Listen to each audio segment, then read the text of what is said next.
The FEMA plans to imprison American citizens have generated a lot of interest around the country in locating the potential prison camps throughout the country. These may be facilities currently being used as prisons, such as those you saw earlier, or prisons that are being built supposedly in the name of the war on drugs, or facilities that have other uses but which could be quickly used to detain large numbers of people, such as this Amtrak facility in Beech Grove, Indiana. We're standing now in the main parking lot, which doesn't look too sinister. At this level, it is a very large parking lot, fenced on all sides by fence topped by barbed wire. It also has these electronically operated turnstiles.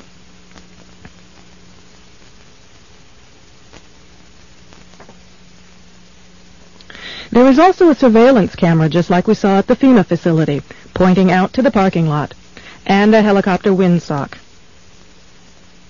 All of these apparent security measures are particularly unusual here, because this is a very low crime area, and this facility is nothing but an old train repair station with nothing in it worth stealing. In this portion of the parking lot is a brick building, suitable for processing, next to a gate that leads right out to the railroad tracks, and all of this is contained inside a fully fenced area, now 3 layers deep in fencing at this point.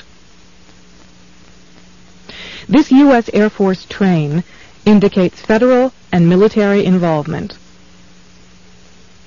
Facing the opposite direction, you can see that this area, too, is a very large fenced area with railroad track running the length of the fence and plenty of warehouses.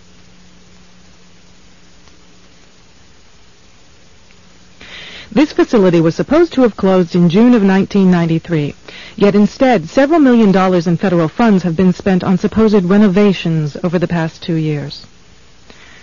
Helicopter windsocks and markers are evident throughout the property. This small building is the only way into a particular fenced area. Inside this building, we see more of the motion-activated detectors, electronic turnstiles, and prison bars.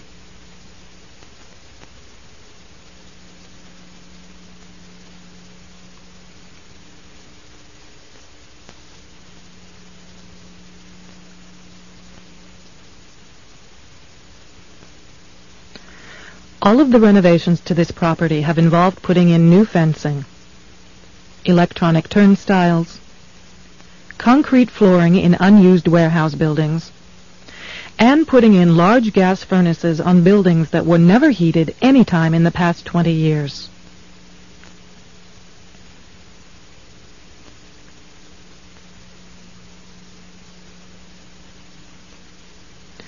Outside this building is fencing and a cattle run section of fence, all topped by barbed wire, pointing inward, not to keep people out, but to keep people in.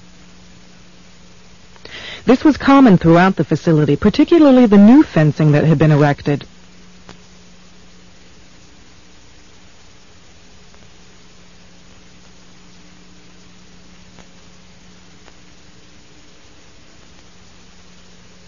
Inside the fenced area on the other side of the building, you'll see signs that say Red Zone, right up next to the railroad tracks that run the length of the fenced area.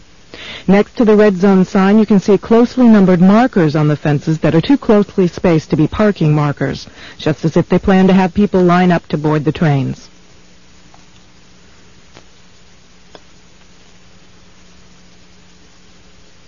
Here's a helicopter marker on the power lines outside the facility, indicating expected helicopter traffic, and again, another tall radio antenna.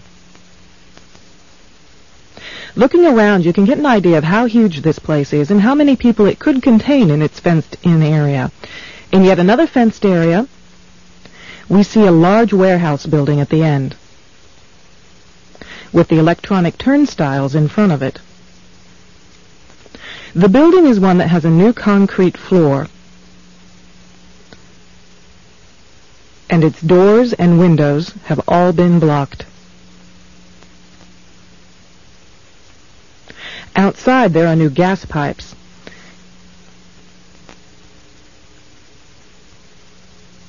Even as we were filming, a black helicopter flew over us, observing what we were doing, which has happened many times when we have been at the facility.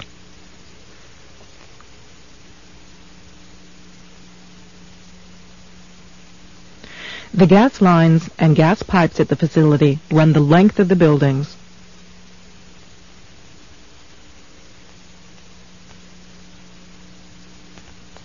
And come out at some very, very large, brand new furnaces that have been installed at the buildings throughout the facility.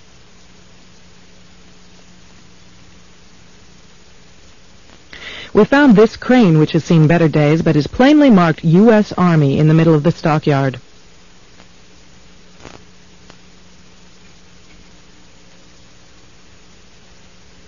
We found other fully working military trucks and equipment here at other times. Inside the facility, we found large fenced-in areas next to the railroad tracks marked Green Zone and Blue Zone, suitable for holding a lot of people. Many of the old warehouse buildings have had new concrete floors put into them. Unused sections of railroad track have been dug up and replaced, and from the supplies in the stockyards, it is obvious they will be doing even more construction and fencing.